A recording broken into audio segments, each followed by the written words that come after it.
ஆடவர் உலகம் வேட்டியில் உதயம். உதயம் வேட்டிகள் ஷர்ட்டுகள். நெல்லை காங்கிரஸ் நிர்வாகி ஜெயக்குமார் மரண வழக்கில் அவரது சகோதரரிடம் விசாரணை நடைபெற்று வருகிறது. தனிப்படை போலீசார் இந்த விசாரணையை நடத்தி வருகின்றனர். ஜெயக்குமார் கடந்த 4ஆம் தேதி அவரது வீட்டின் அருகே எரிந்த நிலையில் சடலமாக மீட்கப்பட்டார். அதனைத் தொடர்ந்து தனிப்படை அமைத்து விசாரணை நடைபெற்று வருகிறது. தற்பொழுது ஜெயக்குமார் சகோதரரிடம் விசாரணை நடைபெற்று வருகிறது. விவரங்களை வழங்குவதற்காக செய்தியாளர் முருகேசன் இணைப்பில் இருக்கிறார். முருகேசன், ஜெயக்குமார் சகோதரரிடம் தற்பொழுது விசாரணை நடைபெற்று வருகிறது. கூடுதல் விவரம். பாதி உடல் எரிந்த நிலையில் சடலமாக மீட்கப்பட்ட ஜெயக்குமாரின் சடலமானது அந்த சம்பவம் தமிழகத்தையே பெரும் அதிர்வலை உண்டாக்கியது.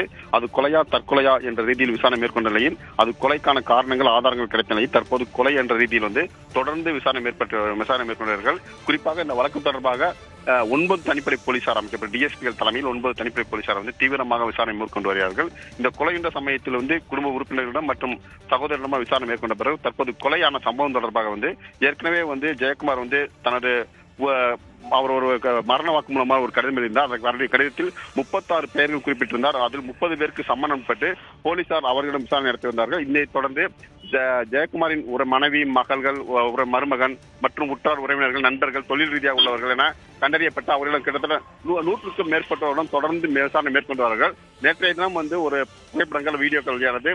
ஜெயக்குமாரின் கை கால் மட்டும் கட்டப்பட்ட வீடியோ தான் ஏற்கனவே வெளியான நிலையில் தற்போது அந்த வீடியோ காலில் இருந்து கழுத்து வரை ஜெயக்குமார் உடல் கம்பியால் கட்டப்பட்டு உடல் எரிக்கப்பட்டிருந்தது. எனவே கொலைக்கான காரணம் கண்டறியப்பட்ட பிறகு தற்போது போலீசாரின் விசாரணை தீவிரப்படுத்தியுள்ளது. அதற்கான தடயங்கள் தேடி வருகிறார்கள். யார் கொலையாளி, கொலை செய்தவர்கள் யார், தூண்டிவிட்டவர் யார், கூலிப்படை சேர்ந்தவர்களா என்ற ரீதியில் தொடர்ந்து விசாரணை மேற்கொண்ட நிலையில் தற்போது ஜெயக்குமாரின் சகோதரர் செல்வராஜ் என்பவர் அவர் அதிமுகவில் ஒரு முக்கிய பிரமுகராக இருக்கிறார். அவரிடமும் அவரது வீட்டில் தற்போது தனிப்படை போலீசார் விசாரணை மேற்கொண்டு வருகிறார்கள். குறிப்பிடத்தக்கது. ஏனென்றால் சகோதரர்களுக்கும் இருவருக்கும் ஏதும் சொத்து பிரச்சனை ஏதும் இருக்கிறதா என்ற ரீதியிலும் அவரின் நடவடிக்கைகள் குறித்தும் தற்போது தனிப்படை போலீசார் அங்கு விசாரணை மேற்கொண்டு வருகிறார்கள்.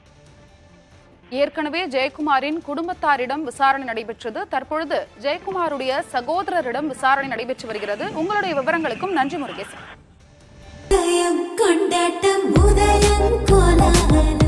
ஆடவர் உலகம் வேட்டியில் உதயம். உதயம் வேட்டிகள் ஷர்ட்டுகள்.